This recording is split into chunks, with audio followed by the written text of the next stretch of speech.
After completion of the Rate That Abortion worksheet, John T. Noonan's An Absolute Value in Human History, and Judith Jarvis-Thompson's A Defense of Abortion, I returned to the Rate That Abortion worksheet and applied my new knowledge acquired from the articles to 3 abortion cases that were challenging to me in the beginning.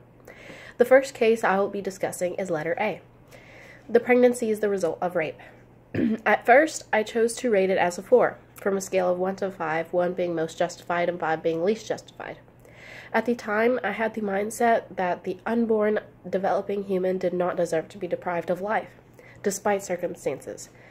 After reading Judith Jarvis's essay, A Defense of Abortion, the violinist situation demonstrated the justifiability of an abortion in the case of rape, since the woman was not consulted, therefore does not have a moral obligation to continue attached to the violinist. In relation to this, abortions are justifiable when the pregnancy is a product of a forced interaction. Although it would be generous of an individual to remain attached to the violinist that resulted next to them due to an involuntary act, they would not be obligated to remain attached. The second case is letter N. The woman is in early pregnancy and is suffering from chronic hypertensive heart disease associated with severe renal insufficiency. If her pregnancy is not terminated, she may die as a result of the increased demands the pregnancy places on her cardiovascular and renal functions.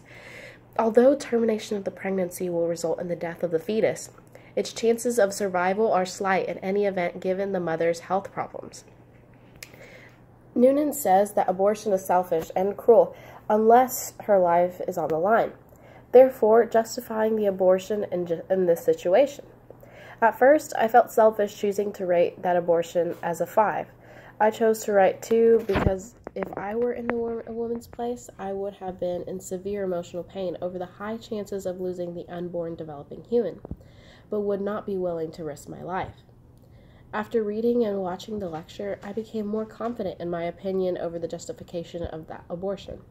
Jarvis-Thompson's analogy of the expanding baby allowed me to deeper analyze the situation.